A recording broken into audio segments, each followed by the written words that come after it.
Amigos, ¿qué tal? Yo soy Fernando Eslava, soy investigador de música popular mexicana de la Fonoteca Nacional.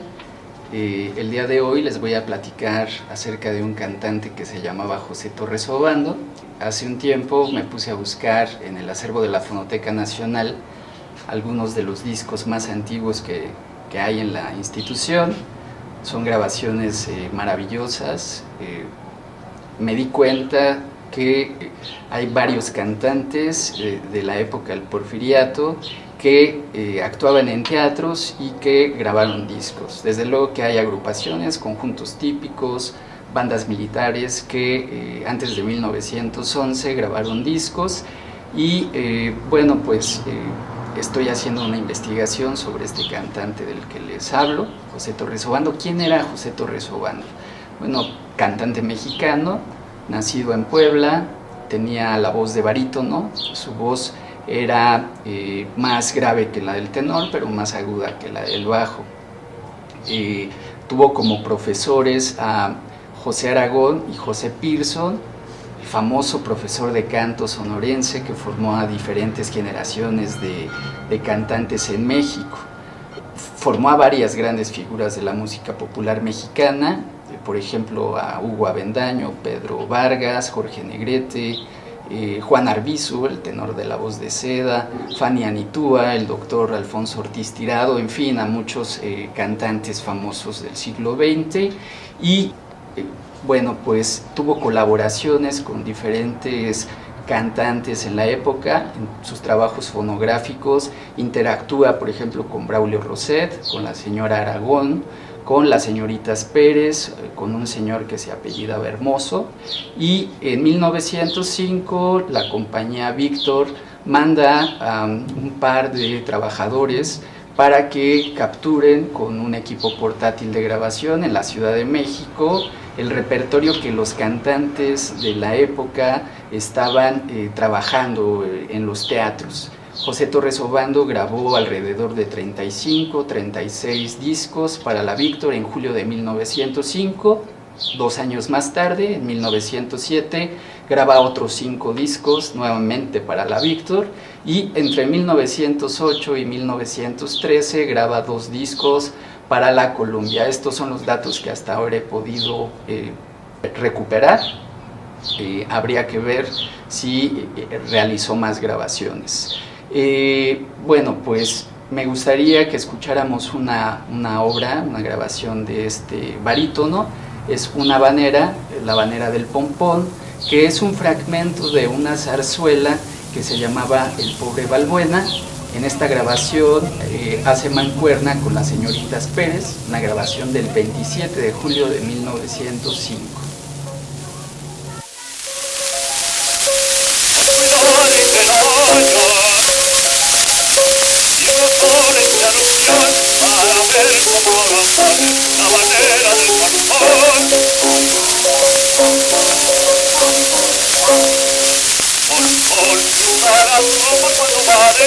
Para diré una formación como sale del corazón cuando se le sale por sol.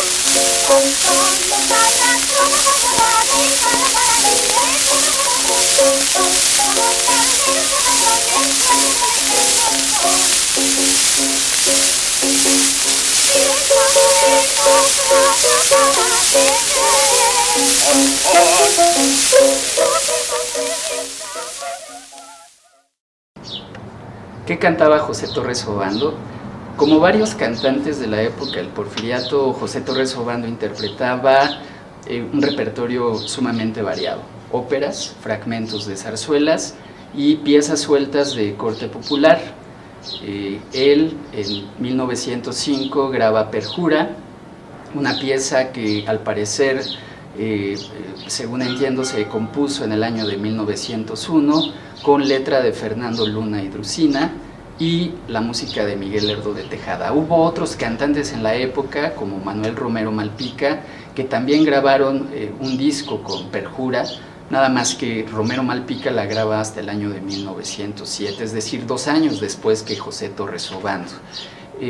Torres Obando también grabó fragmentos, por ejemplo, de la zarzuela Chin Chun Chan, el prólogo de la ópera Payasos, Pagliacci, de León Cavallo, que a decir de Rubén M. Campos, le trajo esta pieza muchos triunfos en los teatros de las ciudades en las que José Torres Obando se presentó, porque José Torres Obando fue integrante de varias compañías lírico-dramáticas, compañías de ópera. Yo he podido hasta ahora encontrar que pasó por 3 compañías al menos: la Compañía Mexicana de Ópera Popular, la Compañía Azzali de Ópera, la Compañía de Ópera Italiana de Luisa Tetrazzini, una cantante que no solamente triunfó en México, sino también en otros países. Con estas 3 compañías, de la década de los años 90 hasta 1911, de los años 90 desde luego del siglo antepasado, hasta 1911 se presentó a lo largo y ancho de la República Mexicana. José Torres Obando cantó en León, en Morelia, en Tampico, en Monterrey, en Jalapa, en Guadalajara, en la Ciudad de México, desde luego. En fin, se presentaba representando papeles de las óperas que en ese momento estaban de moda en México.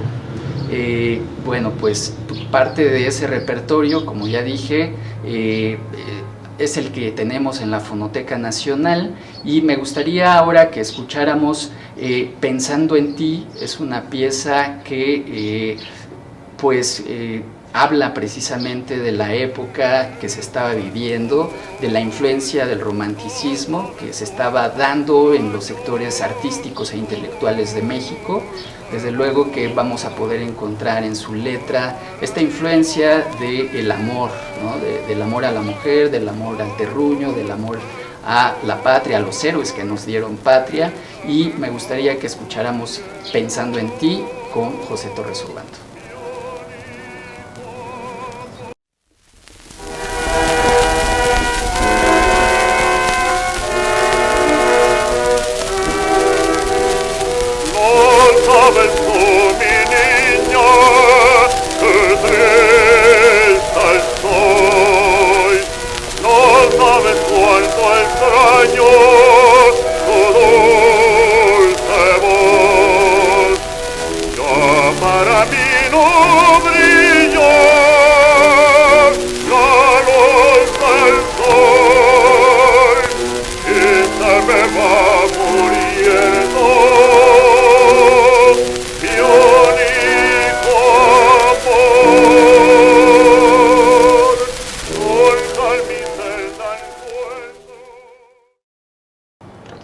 Antes de que José Torres Obando grabara discos, en el año de 1903, varios de sus admiradores, varios de sus seguidores y un grupo de buenos amigos buscaron reunir fondos para que el barítono se fuera a Italia a perfeccionarse en el canto.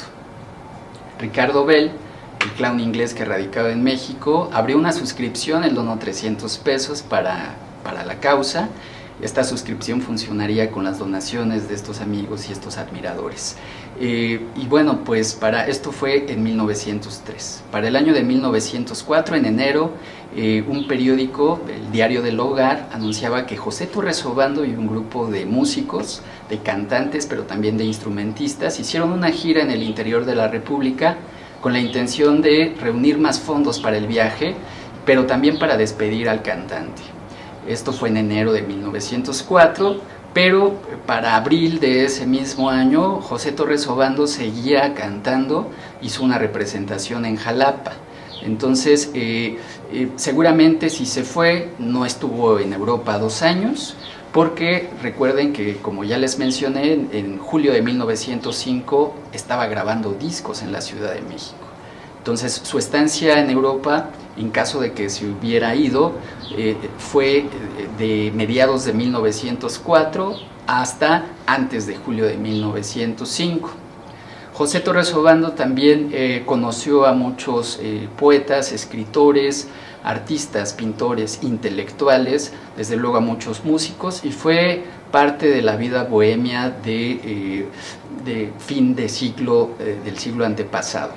Rubén M. Campos, en su libro El Bar, la vida literaria de México en el año de 1901, me parece que se llama así el texto, nos dice que José Torres Obando también fue víctima del bar, es decir, que convivía tanto con estos intelectuales y artistas en las fiestas, en las borracheras, que fue absorbido por esa vida y probablemente esto haya ocasionado que tuviera una desviación en su carrera artística. Para principios de ese año, en 1901, José Torres Obando fue colocado en la Administración de Rentas de Toluca. A lo mejor necesitaba dinero, se salió de los escenarios, pero para fines de ese año se anuncia nuevamente su regreso al plano artístico. También podemos verlo a él actuando en películas. En estos días estaría muy bien que buscaran la película El Cine Silente, la película del Automóvil Gris o La Banda del Automóvil Gris, que se estrenó a finales de 1919, para que la puedan ver, y allí van a encontrar a José Torres Obando. Esto es parte de una investigación que está en curso, que se está haciendo en la Fonoteca Nacional. Más adelante les seguiremos compartiendo los avances de la investigación, seguramente en audios o en un escrito.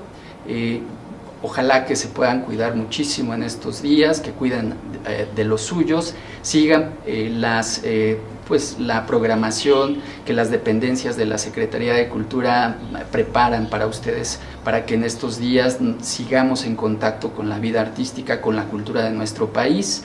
El programa de la Secretaría de Cultura Contigo a la Distancia. Yo soy Fernando Eslava, les agradezco muchísimo. Ojalá que pronto nos podamos ver en la Fonoteca Nacional cuando todo regrese a la normalidad, para que sigan disfrutando de estas músicas, de nuestro pasado musical, de estos discos que son joyas sonoras. Muchísimas gracias, hasta pronto. Me gustaría, para despedirme musicalmente, ponerles un fragmento de una obra de José Torres Obando, del compositor Manuel Berrueco y Serna, un disco de la marca Columbia que se hizo entre 1908 y 1909. Es una danza que se titula Pobre Alma Mía.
Gobierno de México.